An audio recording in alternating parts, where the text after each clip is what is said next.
Zach, I want to tell you, just off the bat, I'm afraid. What are you afraid of? I'm afraid of life, man.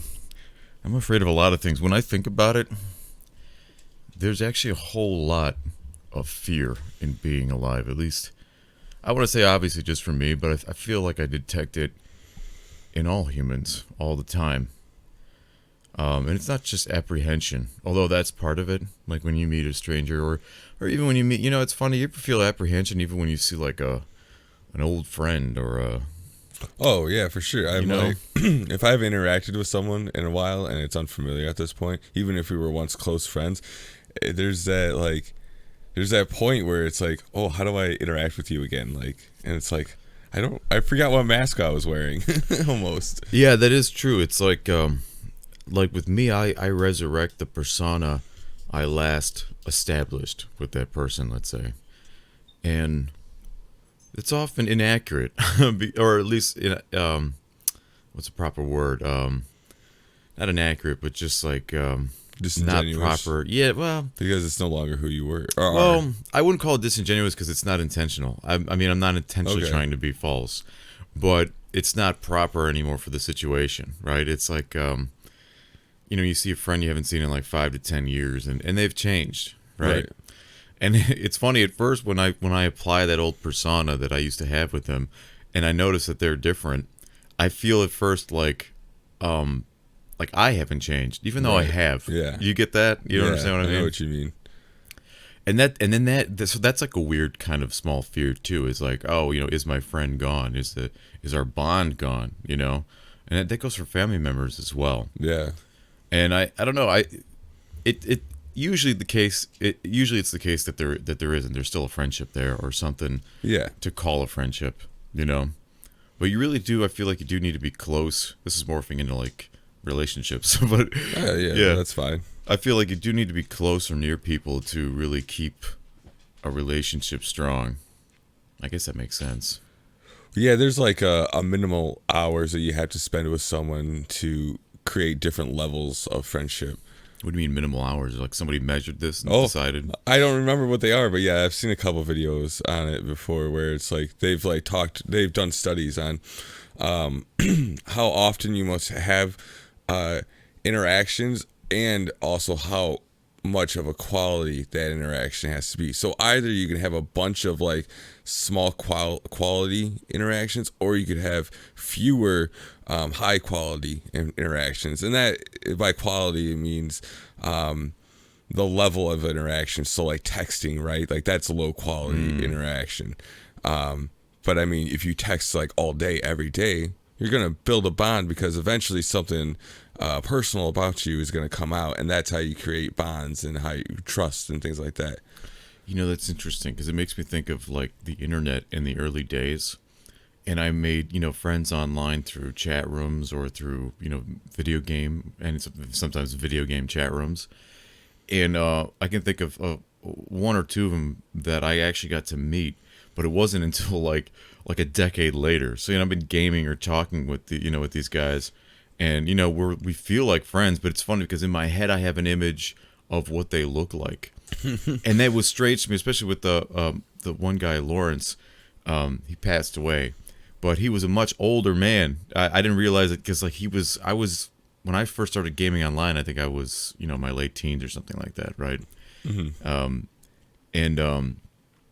And so we became fast friends, and we gamed for years. And then we never asked each other like, hey, send a picture so I can see what you look like, or talk on the phone. I mean, we talked sometimes on like back then it was TeamSpeak, right? Or Roger Wilco was called. And but other than that, he never sounded old or anything like that. So when I finally got to meet the guy, we met up for like a smoke and a drink, and the dude's in his 70s. Wow. Yeah. And I was just like, wow. I never imagined. It's funny, and it was funny to me that I never asked. I was, like deep down, I think I was curious, but I never actually like came out.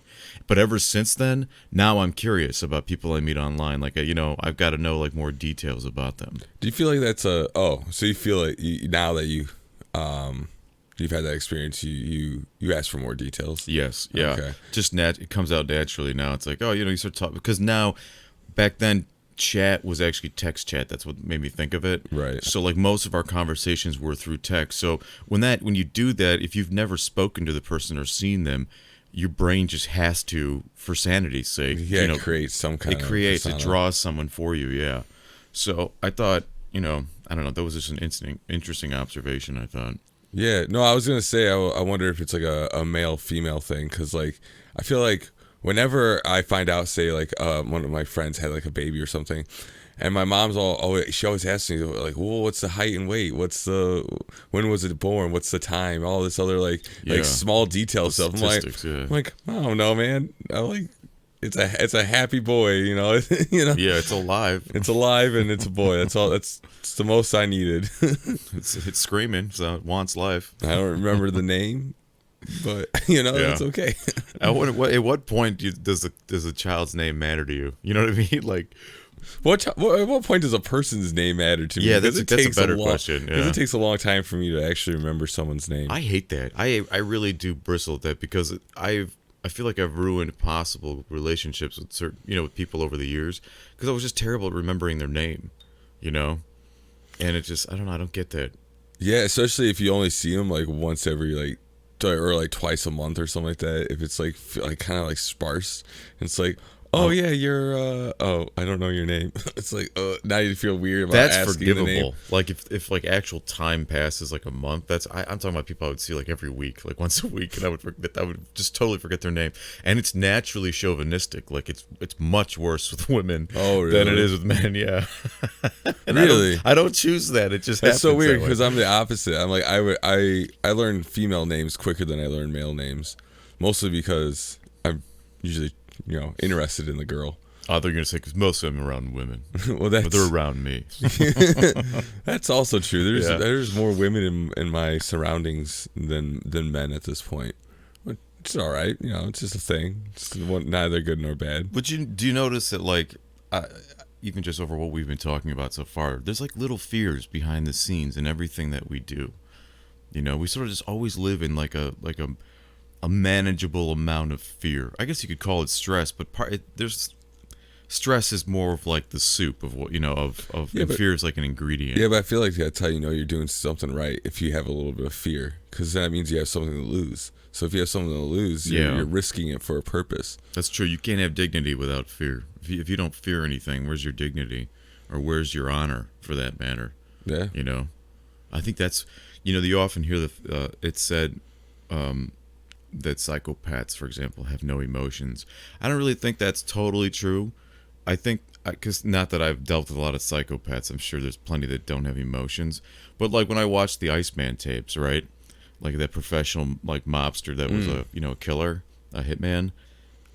He got very emotional quite often. I mean, mostly it was anger, but I mean that's a strong emotion. So you can't tell me that he's a psychopath and he has no emotions, and yet all he's displaying half the time, or more than half the time, is anger, right?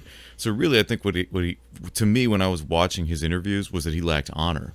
He had no honor. He didn't respect the existence of others. Let's put it that way. You know what I mean? Yeah. Know. I mean, if you have anger, that just means most people. I mean, I'm sure, like you said, there are a few that have zero emotion, but I feel like most people have emotions, even in those extreme cases. They just process them differently, and they have them in different ways, and they express them differently than we do. So we just kind of like assume, oh, you have no emotions because you don't show your emotions the same way I show them. So it's like, I don't know, it's not really a double standard, but it's no, but there's a disconnect there. It can be, and there's also like coping mechanisms, right? And there was an interesting podcast. I love Theo Von's podcast. So shout out to Theo Von. He'll never hear this, but he did an excellent interview recently with a police officer, or a retired police officer. And I thought that was a fresh, like a breath of fresh air, because usually it's celebrities or jokers and stuff like that. And the guy was really good. He was really charming. He was very like most cops. I can't think of. I can, but most cops I've met in my life, whether I've known them or just met them, by being pulled over or whatever, you could just tell they could carry a conversation. They could because they're storytellers. Right? They see so much. How do you not be a storyteller when you see as much as a police officer? Yeah. But it was interesting to me when this officer was telling some of his stories. Some of them were so horrific, and it was really making me cringe sometimes. But they were, Theo asked a really good question. He's like, how do you handle that moment when you're in it? What do you do? Like, how do you cope with it? And he's like, and the officer said something brilliant. He's like, the hardest thing for me and the other officer in this situation was not to laugh. Even though like what was going on was terrible, it was just so crazy. You know what I mean? Yeah. Like what he had to deal with, that he was holding back laughter. It made me think of like the Joker. You know what I mean? Like it's just, you know what I'm saying? Like it's really just a coping mechanism for what you have to deal with. And I related to that because I feel like I do that. Like I laugh at like a lot of horrible things. I laugh at very inappropriate times. Yeah. Even a lot in media too. We were at like a Ren fair, right? And there was this there's a scene in their fights that they do, and this like little girl gets her head bashed into like this the rail for the joust rail. Oh my god! But it's like fake, right? Oh, right. Yeah. It's staged. Yeah. And she's like, when I say little, she's like, I don't know, maybe like young teens, like 13, something like that, right? And the knight takes her head and just bashes it. I just start dying laughing, like that is ridiculous. I'm like, that is so silly. I can't believe this grown ass man threw this child into a rail. And then so you laugh. And I know I was cracking up, and then like everyone So else wrong. around me is just like in awe. Like, oh man, is that? Oh, like that's bad. And I'm just like laughing. I'm like, that's so funny. I can totally relate, and I got in trouble once for that level of dark humor. I was in I think it was like 7th grade. I was in like an English class, right? And we read the book of Mice and Men, and I'm sorry, I've read the classics, what so-called classics or whatever for like school and stuff, and some of them I enjoyed, but I couldn't stand of Mice and Men. The whole time we're reading this, I'm like, this person, Lenny should be in jail. I don't care that he's mentally disabled. Like, he's a menace to society, right? Or he would be even worse if it wasn't for his friend who I forget. And then, to my enjoyment, we had to watch the movie. And it was a well acted, well done movie. We had to watch the movie about the book afterwards. And at the end, spoiler alert, at the end Lenny dies, right? His friend shoots him in the back of the head because he's running from the law now, because he's accidentally killed a woman because she was screaming, and he's a giant retard and he strangled her, right? Yeah. And so his friend puts him out of his misery because he just knows there's no hope. He's not going to survive in jail, whatever. It'll just destroy him, whatever.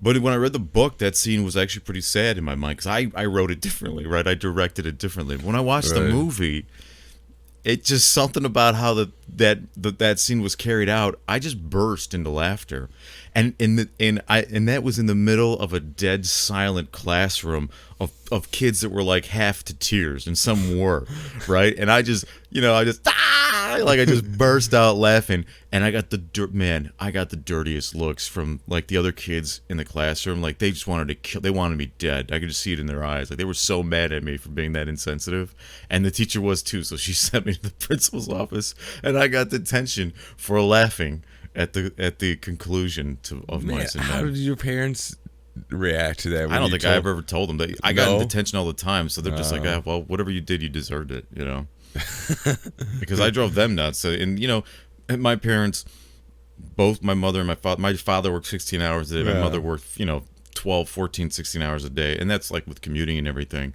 So we saw them on here and there. It's like the Nightingale, in the night we met as we passed, So that's so silly though, because different people process emotions in different ways, and if someone laughs, why are you gonna punish someone for laughing? Like that's such a weird. Well, that was such a what would you call that? Like a meme, and by meme I mean like a meme in the truer sense of the word, not like what we call memes today, which is really just situational comedy.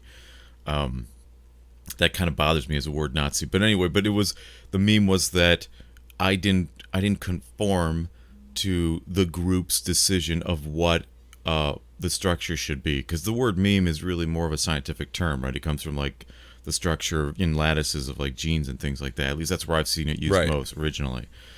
and that's what happened in that situation. I was the rogue, cell, the rogue electron that didn't want to get along with the other neutrons, and I got punished for it. But that's technically what happens on a biological level. So, that society is a giant lattice, I guess, of genes. Yeah, I guess. But still, that's still ridiculous. There's no reason to punish a kid for laughing at a movie, even if it is inappropriate. If anything, take that kid aside and talk to them. Hey, why'd you laugh? Well, help me understand what's going on with you. Do I need to help this kid? Maybe this kid's mentally disturbed at this point. Maybe they need real help. Well, I do remember this was not high enough on the criminal scale for the principal, so I got the assistant principal, right? Whose job I would never want, because that was usually the assistant principal is usually the one. In my growing up years of school, they're the one that deal with all the bullshit from the kids, because the principal's like, here, it's yours. God, I would never want that job. But he asked me, he's like, why did you laugh? He's like, well, he's like, I don't get it. He's like, you just laughed? I'm like, yeah, that's all I did was laugh. I was still laughing when he asked me. He's like, well, why was it so funny? I'm like, I don't know. And I wasn't traumatizing, you know what I mean? But it was just an example of what you were talking about. But I remember him just shaking his head and writing up the thing, the note to take back to my teacher. And he was just like, the expression I got from him was like, this is such a waste of my time. Like, why is this kid here? And I was like, I feel the same laughing. way. Who'd you hurt? Yeah. Really? Yeah, it still makes me. You know what? I take that back. I don't think it was 7th grade. It was actually freshman year of high school. Yeah, because there was no detention in 7th grade. I mixed up my memory there. Okay. But yeah, it was freshman year in high school. And I remember my friend Nathan was sitting next to me, and he was the only one laughing. He was laughing at me. Yeah. And he was trying to hold it back, and he's just like, "You're stupid," and he's just fighting to laugh. But he was laughing at me that I was laughing, right? Because he knew me, But anyway, no, yeah, I feel like we've talked about different types of fears in life before, but fear's a really interesting subject to me because it's like an alarm, right? It's like this thing inside you, and I feel as men, I'm sure women do too, but maybe they look at it a little differently. But as men, why does our perception of it sort of start as this idea that it's a weakness that we carry with us, to have fear of anything is a weakness? Well, I think it's it's seen as a weakness because when fear's talked about, it's also talked about holding you back as well and stopping you from doing what you need to do to save someone, to save yourself, to save your family, progress in life. Yeah, to do anything. They always talk about being paralyzed by fear, right? So I think that's where it comes from, in that idea of it being weak. But I don't think fear itself is weak, because it's really all it is sending an adrenaline so you can do whatever you need to do. That's the purpose, right? So what I think the what's bad about fear is if you let it stop you from doing something, that's when it's a problem. You should never let fear stop you from doing what you need to do or want to do, even, right?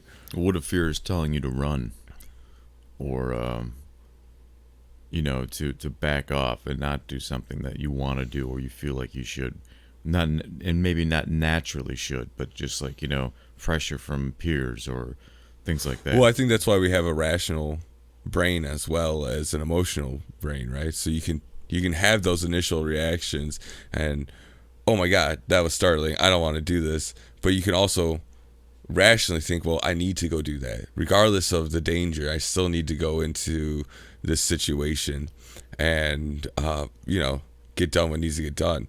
And I think you need to critically think about the situation and then make a decision as well. And then just, help control your breathing, lower your heart rate and stuff until you make your decision. If you have time, there's a lot of things that are split second, like your fight and flight response, right? Well, what has more power in your life, your emotional response or your rational response? Power in what way? For decision making. Like who's in charge? Yeah. Oh, my rational. Your rational's more in charge. Oh, yeah. And I think that's true. That's what I hear is true for most men and opposite for most women. That's just, I'm not sure if that's accurate. I would say, but I want to say yes to that. Yeah, I feel like it's accurate. I feel like women just take their emotions into account more than most men do. Well, it's interesting because I find that the rational Marco is in charge when I have responsibilities. Like always, he's in charge. Like if I'm at a job or something, um, I never have to worry. I don't even think about it. It's just naturally that way. I don't have to worry about my emotions for like 99% of the time. Let's say affecting what I'm doing. Right. It doesn't matter if you're an asshole or if you're kind to me, if you're a fuck up or you're a perfectionist. Dealing with other people's emotional responses, I still have my rational brain. But when I'm left alone, when it's me in my own life, then I'm controlled by my emotion. And I find that very strange. It's like, why can't I treat myself as an enterprise? Why am I so emotional when it comes to making decisions about just my personal endeavors in life? Or affect my affectations or my dreams and things like that. Is it because I'm a weak authority on myself? I often wonder if I am. So I don't know, because I don't feel the same way with my decision making skills. Like when I make a decision, it's like emotions are almost like discounted entirely. I'm like, even when you make like a personal decision. Like what? Well, I mean, like it's a decision only you can make for yourself. Like anything in life, like are you going to date this girl? Okay. Are you going to get this job? Are you going to pursue this business? Start your own business? Are you going to pursue this or that or what have you? I really do try and take emotions out of it most of the time, because I feel like they're their initial reactions, their gut reactions, they don't mean as much. They're very this is what we would have done if it had to happen right now, kind of thing. So you're pragmatic, no matter what. That's like your goal, is to be as pragmatic as possible. Right. For anything. Yes. And I feel like I achieve it for the most part. But I don't think that means you have a weaker authority on yourself. I think that if your emotions start to rule you, but you're still trying to be rational about it, maybe your emotions were just right. Maybe that, because if you still try to take your rational thinking into account and you still came up with the same answer as your emotions did, well, maybe that just means that your instincts are good instincts. Well, that's an interesting way to look at it. I feel like that's the state I would have always been if I was immortal. You know what I mean? Like if my body my body wasn't decaying and becoming weaker as time goes on, or I'm essentially we're all dying. I think that's the kind of what you just described. That would be the ideal state to be in, to have the time to test both the emotional and the rational. Oh, right. Path of choices, right? Yeah. Because I feel like there's like a time window on a lot of things in life. So I always hated the saying, especially growing up, was like, it's never too late. It's like, yeah, it is usually too late. It's like it's never too late is great if you believe it as a motivator, right? It's like, oh, okay, well then if I start tomorrow, then I'm okay. But if you never start, or you wait too long to start something, it's definitely too late for a lot of things. I can't go out and be a great basketball player right now. You know what I mean? Yeah, but I think I'll fuck up my body. I think if you're trying to repair relationships and things like that, I think that's like what it's like. It's case by case. It doesn't apply overall. It doesn't. But in some situations, like, I mean, if you want to reconnect with your a family member, it's really never too late until they're passed, right? There's always a chance to make that relationship whole again. Oh, well, now you're talking about forgiveness. Well, yeah, but that's part of it's never too late, right? It's never too late to apologize and to try and make amends. I think. Are you the first to forgive when? No, oh, dude, I am one of the last people to forgive. I have a hard problem with a grudge. Once I get screwed over, it's not that you're dead to me. It's that I'm never gonna trust you again. Like, you're never gonna have that same level. Yeah. Like there might be, because for me, like, there's levels of trust, right? There's like, at the top, like, I trust you with my life. Like, if I was in a bad situation, I'd call you every time. And, at the lowest part of trust, there's like, you're never coming around me because I know you're just trouble. And then there's like spaces between that, right? So if someone like betrays like a high level of trust, there's a good chance we'll never get to that point again. Like, you're always going to be in that, like, all right, so I know I'm never going to tell you a secret. Like, that's cool. Well, now I know. Yeah, it's so Interesting. And I'm Weird to usually me. not mad about it though either. It's more like I'll be mad at the initial, but it's not like the continuation is out of anger. It's just out of protection. It's out of I don't want you to Well, screw no, me I again. mean, So I'm done with this part. see, instinctively, like as animals, that makes 100% logical sense because, like, I've watched a lot of documentaries on, say, like apes or monkeys, right, in the wild or in the lab, and when trust is broken, that's it. That's it. They don't that monkey doesn't get to come over and pick fleas off you anymore. You know what I mean? Like Yeah. that bond is gone. They may still be in the tribe or the community or whatever, but even then, some apes, chimps, for example, are really brutal and they'll excommunicate. I mean, once you're excommunicated as a chimp, that's it. You can't even come near the group, the family, whatever, the community anymore.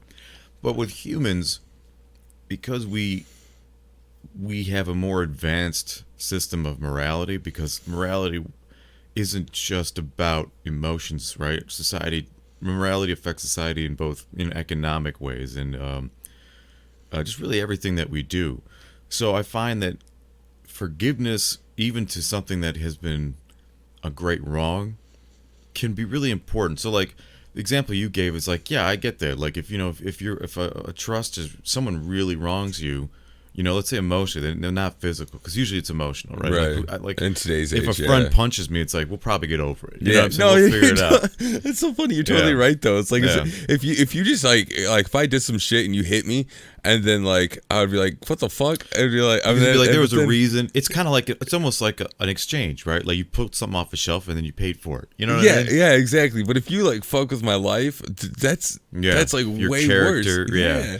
So, but I take what you said about that and I agree with it. But then my brain thinks, okay, well, what about people that are incarcerated that go to like prison for like? Because I've worked with people that have been in prison for 17 or 7. One guy was 17 years, another guy was 13 years. One was attempted murder, one was murder, and it's like they did wrong, but what does rehabilitation really mean? Doesn't it really mean forgiveness? Because that's what that's supposed to mean. Is when you do something wrong, and society loses its trust in you, you go to get punished, and then that should be it. You've paid. That's your penance, right? But we don't do that. Most of the time, we don't do that. I mean, I find myself doing it, but I'm not like a saint. And it's kind of like situational. But most, I feel like if you've gone to prison, society judges you forever, right? Well, especially like job wise too. It's almost impossible to get a job as even if you have anything on your record, like domestic violence or anything like that. If you just have like, and you didn't go to jail for it either. Like you just like you paid your fine or whatever you did, however that works out. But like if you get still, it's hard for those people to get a job. Well, how about this? I read a story about a guy who went to prison. He's convicted for rape and murder. Okay, and he was really young. He was still in his like late teens when he did it. So when he got out, I think he was like 45 or something like that, right? Now he spent his whole life in jail. Somehow this man turned it around. He got married. He had children.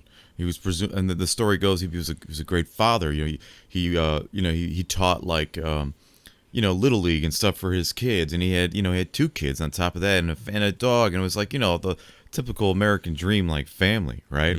Now, presumably they didn't address it in the article, and I wish they had, but presumably his wife, not his kids probably, but at least his wife knew about his past. Right. So that's interesting to me that she forgave him for society, right? Through his union with that woman, at least through that story, we're able to accept him. But he did something heinous, right? I mean, that is to me, that's the only thing worse than that. Really, for me, is like pedophilia or something, And I the reason why that rumbles in my head, it's because I wonder if it can teach me to forgive, and if that level of forgiveness is good, right? Because that's what religion teaches you that, right? Like especially I grew up with like Orthodox Christianity.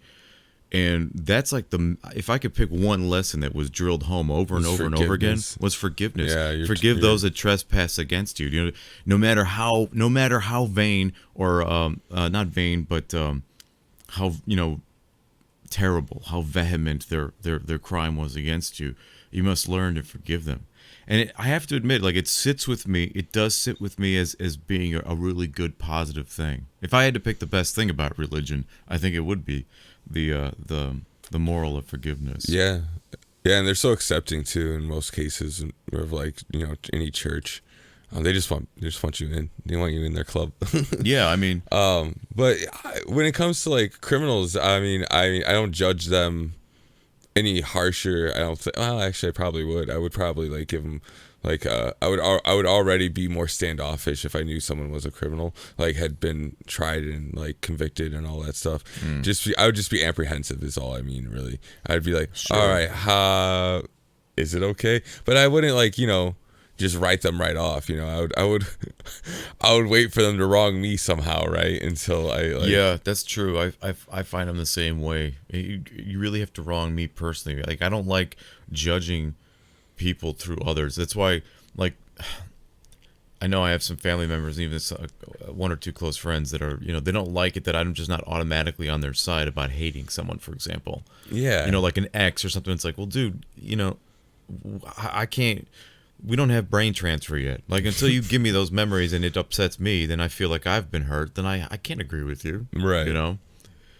Yeah, no, it's really interesting, and I think that well, I've been thinking a lot about I guess forgiveness lately. I've been seeking spirituality. I go through like these phases of like a desire for more spirituality in my life. And when I say spirituality, I don't really mean anything metaphysical, because I don't believe in metaphysical, because I'm just a hard evidence kind of person. But what I mean is like a connection to the world and the universe, like to just what's around me, right? That to me is what really spirituality is. It's like your connection to what is existence. You know what I mean?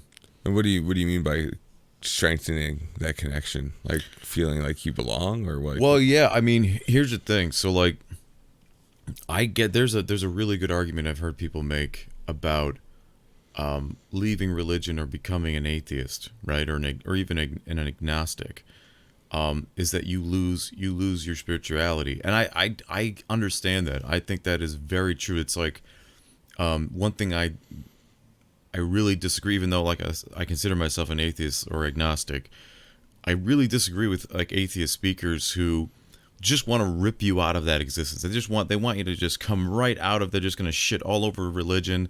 They're going to say, only the bad things about it. They're not going to give it any credit, and they just want you to just, not walk, but run away from whatever it is that your religion is, right? And it's one of the, the major three Christianities, right? That's usually ones under attack. Yeah. Because who attacks Buddhism, right? I mean, it's like, they're all right. You know what I mean? Yeah, they kind of right. get passed, but especially if you're like Muslim or, Orthodox or Catholic or Jewish, they get attacked a lot. But the mistake that these speakers, these atheists make, and they're usually really intelligent people, is that they offer nothing in exchange. They only offer the cold logic of science and the universe. And there is beauty and poetry to find in that, but it's definitely a new journey. And if you don't have guidance, which is what religion provides, it provides a guidance towards spirituality, right? It might be woo-woo, it might be totally over the top, and some people are cool with that. Some people even find it fun. I get that as well. And I think that's a mistake. That's a big mistake to, I even believe my conspiracy is that we suffer from that now. I think the country has become, in the United States has become more secular in like the last 20 years, from my view of it through media, let's say. And I think it's actually hurting us. I deep down, even as an atheist, I selfishly believe that more religious people make a better society, or can, than a secular one. Because the secular ones seem like they're just always it's like the emotional versus the machine, right? Yeah. It's like if you have no emotion, then you just do, and you only doing the hard cold logic. Yeah. Then it's like it's not compassionate, right? It's not. It doesn't have any sense of like, okay, if this happened to me, how would I feel, kind of thing. Like, what would I want to do? Where's compassion in that? Yeah, that's a good question. Where is compassion in nature? There isn't any, and it's like that's a pretty scary notion. You know what I mean? Like that I can see why. There's compassion in nature in the sense of like other animals treating people or things animals treating other animals as like ways to help them out, right? So like if you see a monkey will help another monkey out with a banana, right? They'll share, they'll exchange, they'll like help them heal from a major injury, things like that. So like they'll and by help I mean like they'll be able to not Comfort them, yeah, be near them for safety. yeah, things like that. Yeah, they don't like just like discard the ones that have been injured and things like that, because they're still going to be useful in the future. It's just that right now they're damaged, you know. You just gotta wait, and eventually they'll be better. But Maybe that's talking about like taking religion away and then not offering anything in replace of it, that's kind of like what Friedrich Nietzsche talks about, right? And God is dead and we killed him, right? And then like politics and things like that become the new religion, because they've become the new driving factors in your life. And then he goes on to say how they're like the guidance aspect and things like that too, and how we won't have any morality in that sense because there will be no fear. How do you have morality if you don't have any fear? I mean, like a deep fear, like the fear of God, as it said. You know what I mean? Like that your soul is at risk. I think that's what's really missing. That's a big factor that's missing. Is that when I was very little when I lost my religion, my belief in it, and that's, I think, better or safer than someone who becomes like an adult and then loses their belief in religion, because that fear, like that's one thing I wish I kind of had. I guess that's what part of my search for spirituality, you know, is that I had a real fear for my soul, and I mean that as metaphorically. I don't mean that as like, you know, I believe I have a ghost in me or something. But just that concept is important, I think, to the mind. You know what I mean? To keep you honest, to keep you in a proper level of response to fear. You know, even though that one's kind of generated, I guess. Yeah, but I don't think you need the fear of what will happen to you in an afterlife to be able to be a good person. I mean, I think there's plenty of people who don't necessarily believe or know what's going to happen to them. I agree, but what I mean is like that same level of fear is useful and important to the structure of a moral, like a truly moral. Oh, yeah, I guess it's useful, but I don't think it's the only path. I think just even a selfish path of if I do good things will happen to me because I'm only presenting in my circle of like effect good things, so only good things can happen back. I mean, that's kind of like why I do good things, is because I expect that a good thing will happen to me in return. If not to me, then to someone else that I did. So if I did something right, I have a sphere of influence around me, right? A bubble, if you will. And every person has their own sphere of influence in their bubble.